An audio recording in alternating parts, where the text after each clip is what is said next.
Welcome to the Southern Utah Sports Report for October 2nd, 2025.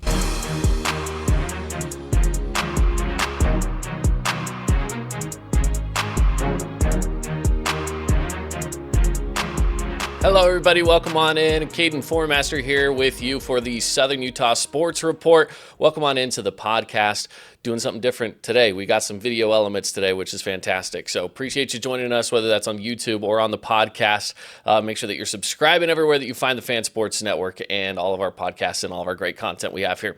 Let's dive on in to the content we got for you today. First up, let's talk some Region 9 soccer and volleyball. We're going to start off with the volleyball first. Now, on Wednesday night, last night, Dixie, the only team that was in any sort of action last night, and they fell to Morgan in 5 sets. It was a fantastic game, but they just could not quite pull it out. So Dixie falls in that one, again in 5 sets, so taking that one as a loss 3-2.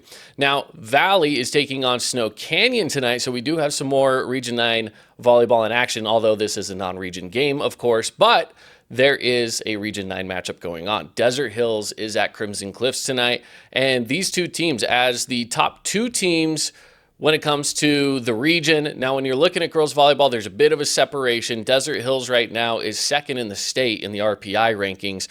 Crimson Cliffs is second in region in the RPI, but they are in 6th place in the RPI, so they are a little bit further behind, but it still should be a fantastic game tonight. Again, that is Desert Hills at Crimson Cliffs. Expect that one to be a fantastic matchup as we're getting so much closer to some state volleyball coming up here shortly.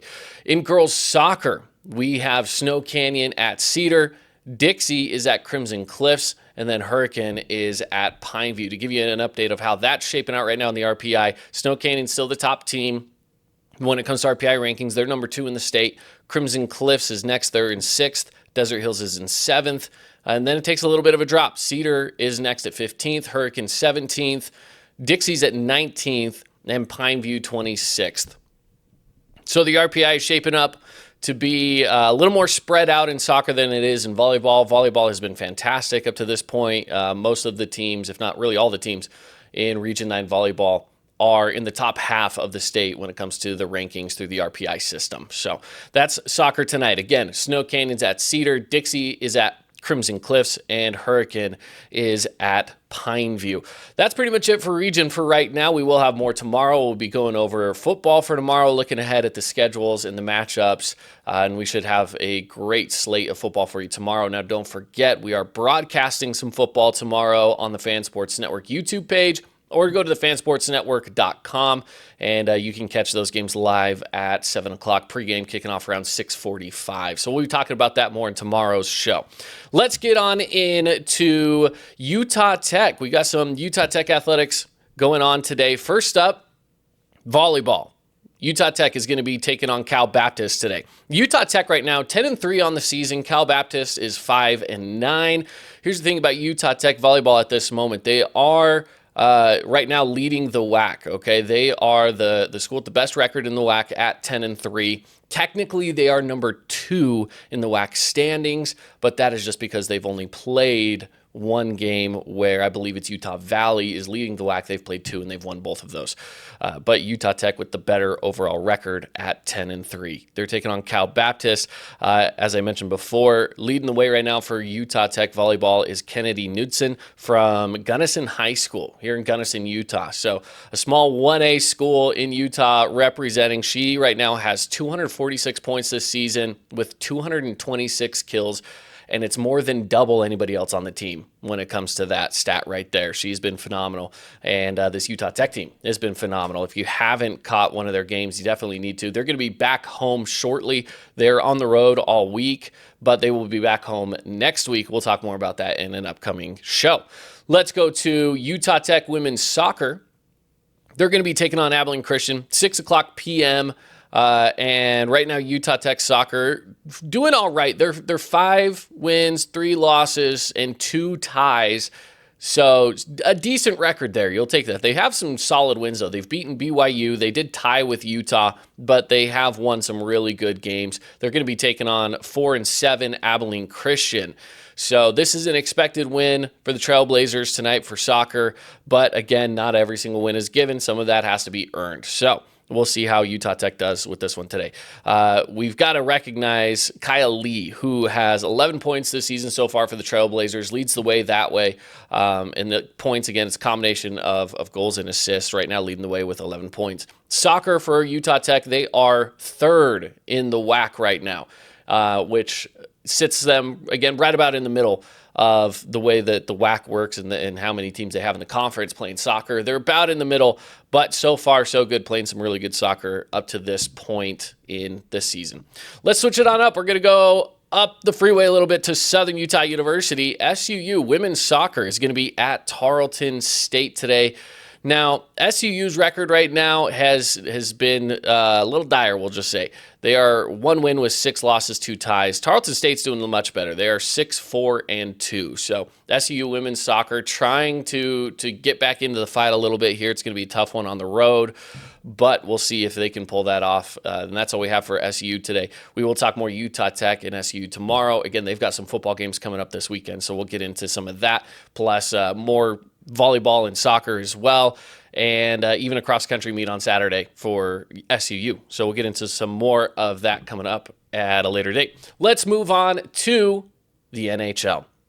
Utah Mammoth. This is an exciting moment for you Utah Mammoth fans because the Utah Mammoth are playing on their home ice for the first time this season. Delta Center's been renovated. They've completed phase 1, and they now have a full bowl of lower bowl seats.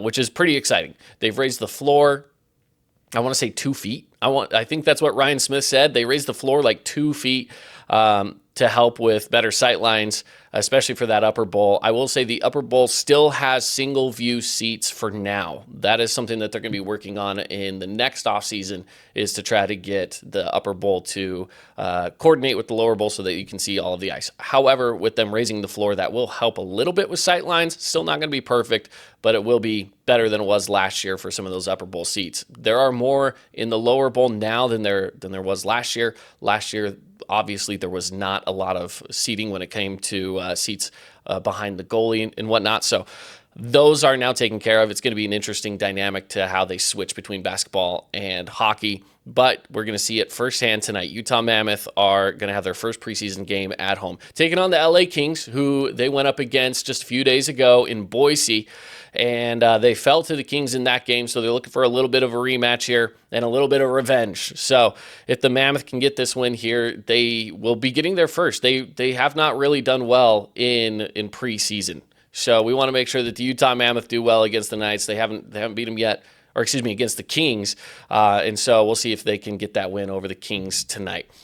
Speaking of the Knights, as I mentioned, Vegas Golden Knights are in action today, in action yesterday as they took on the Colorado Avalanche. They played a back-to-back series with them, one in Colorado, one in Las Vegas, and yesterday they got the win. It's the Colorado Avalanche's first loss in the preseason. They're going to be a strong team this year, and I think preseason's showing that a little bit. Now, I will say this goes for all of the NHL right now. Everybody's playing guys that may or may not even be making it onto the roster right now.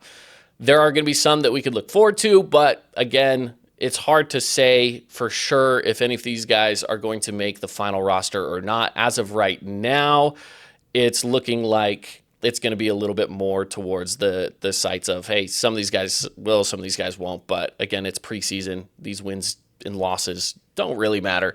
Only a few games left, though, in preseason. For the Mammoth, they only have this game tonight and one more. And for Vegas Golden Knights, let me just double check, but I believe they have 2 more as well, 2 more preseason games before they wrap it up. Actually, they only have 1, so we'll correct that there. They only have the 1 game left, and that's tomorrow night against the Sharks. So their first game of the season for the Vegas Golden Knights is going to be at home on October 8th, which is in less than a week from today. October 8th, it's a Wednesday against the Kings.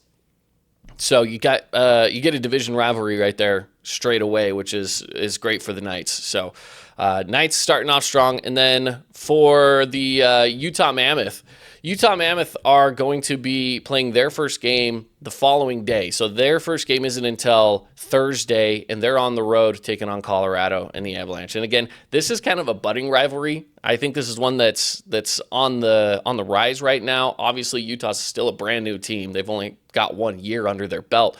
But the fact that Utah's going to be so close to Denver, this makes it be just a little bit more fun. It makes it a little bit more of a rivalry just due to distance, if anything, and the fact that they're still in the same division.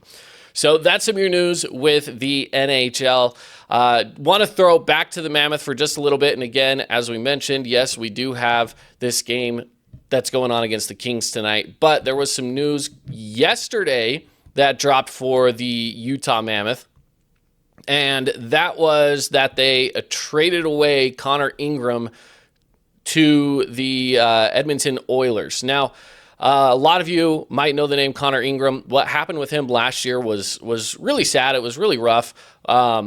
Basically, he was really struggling with mental health issues towards the middle of the year last year, and it was impacting his play. He decided to just step away from the game of hockey altogether for the time being and just really focus on himself and get himself in a better headspace, which I'm a big proponent of. I think that's very important for athletes to do that, to step away from the game if they have to. And that's what he did. He stepped away from the game. They brought in Vejmelka as his replacement, who was phenomenal as well. So it's not like Utah went without a really good goalie. They had a great goalie. But now Connor Ingram is going to go to the Oilers. And in return, they've just said future considerations. Basically meaning we don't know what we want right now. We'll give you Connor Ingram now, but we will decide what to do with that later. It's probably going to end up being, in these cases, a lot of times it's a pick. It could be a player, maybe a developmental player. But again, we just don't know. The Mammoth are going to hold on to $800,000 of his contract as well for Ingram, which is about 41%. And Edmonton's going to be taking over the rest of it. So Connor's been phenomenal. I know he was a fan favorite when he was playing in the first part of the season. So wishing him best of luck with the Edmonton Oilers. And that will wrap it up. First episode on the video side for Southern Utah Sports Report. Make sure that you're following along and subscribe wherever you find your podcasts. Or, of course, you can also subscribe on YouTube and follow the Fan Sports Network on all of our social media pages. And until next time, we'll see you.